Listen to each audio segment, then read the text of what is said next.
like on Instagram, for example, let's say you want to get better at making reels, you might not have the awareness, the perspective from which to make a judgment, the observational skill to delineate why this is different than this. But you can say that this sucks and this doesn't. It's a great first step, right? Now, if you can't even say, why does this suck versus this one? We don't know. And we don't know why it sucks. We know that it sucks because of the algorithm and because of the views and because of the likes, right? And so we just, like, fundamentally, all we're doing is replicating skills that we can observe in other people. And once we replicate them, at some point, you will start to learn from first-party data, meaning you will start to learn from yourself. Now, what do I mean by that? So some of you guys may have seen the interview that I did with Amjad and Replit, the CEO, the founder of Replit. We talk about how learning works. AI has to get trained on data. We have to clean data and say good, bad, good, bad, good, bad, over and over again. Once AI can learn in the real world, the feedback loops are significantly faster. And so it's first-party data. It drove in the road here, and then all of a sudden someone honked, and it got feedback, and it went back in the lane, right? And so at a certain point, you'll stop relying as much on modeling all the people who are doing better than you at the thing, and then you will start to do a tremendous amount of volume, and then from your volume, you will look at so let's say this is the volume we did. This is all of our reps, and we say, okay, what made these different from all these?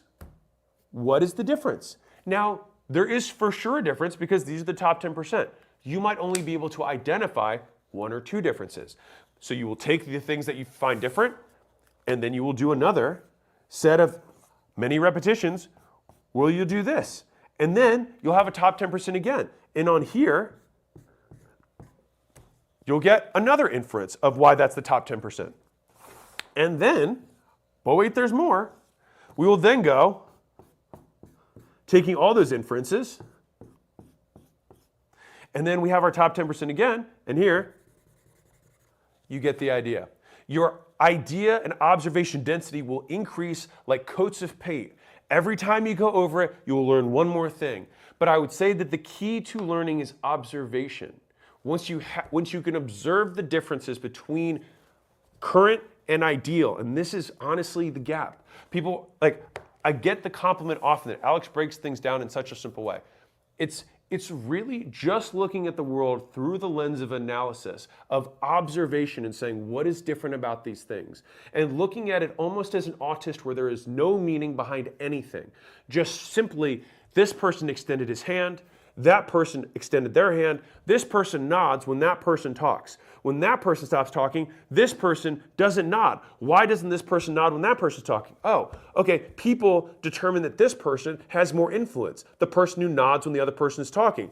Okay, if I want more influence, when other people talk, I should nod. And then occasionally interject, yeah, sounds good, that's interesting. Go on, tell me more about that. Okay, great. So then I could start observing that. What else does this person do?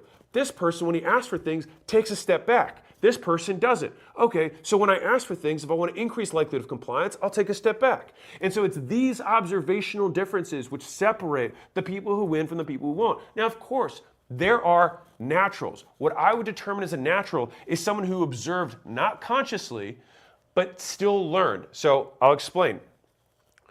Many of us, we're going to learn a lot of our stuff not consciously. When you were a kid, when you're a toddler, you learn from your surroundings. When you were 2 years old, you weren't like, what observation is Papa doing today? I will observe him and I will model his behavior. No, all you did, and here's a wild thing, is that if you see someone get rewarded, you will automatically want to do that. What do you think testimonials are? It's modeling. Oh, that person is like me. They got what I want.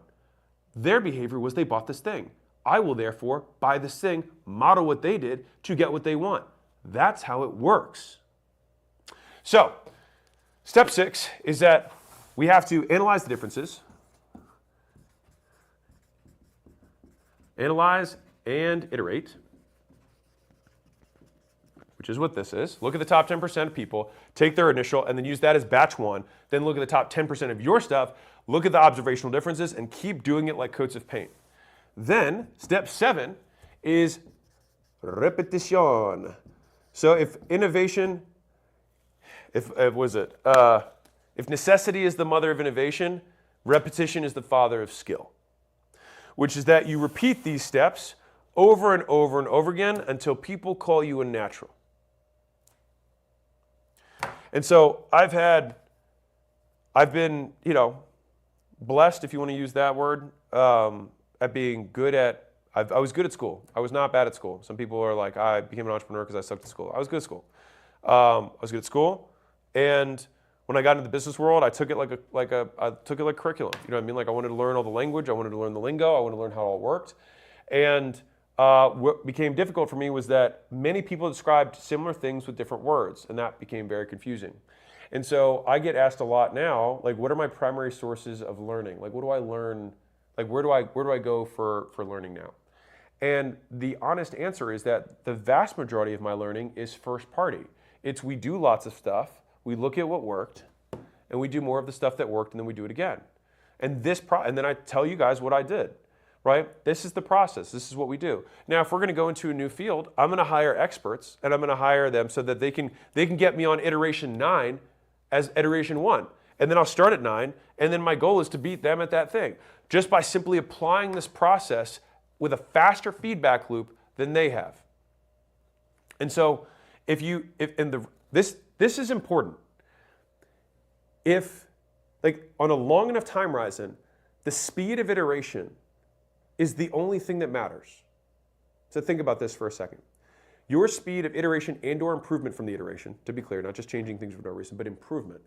Your rate of improvement on a long enough time horizon, independent of your starting point, is the most important rate that is required for you to win. The team that gets better the fastest wins on a long enough time horizon because your rate of growth, your rate of improvement beats everyone else. And so you mastering this process, although it may seem simple, being able to observe objectively, what is this person doing differently? Why do these videos do better? Why do these salespeople outconvert the other salespeople? And I want to reemphasize point 4. Ignore the black box. Do not try to explain, and there will be very few things that you've probably seen in my channel where I actually commit to the word why. The only things that I can say that I feel like I can say why someone does something is because they've been reinforced for doing it in the past. They've been rewarded for doing so or punished for doing something opposite to that. That is all. That's the only thing I'll commit to saying why. Everything else, I should know that. And so I have saved an inordinate amount of time in my development cycles by not trying to figure out why people do things. Because the reality is, they don't know why they did it either. If I were to ask you, why did you do X, Y, and Z? You probably can't consciously answer it. Now, what you might do is you might mouth noise something back to me because you've been reinforced in the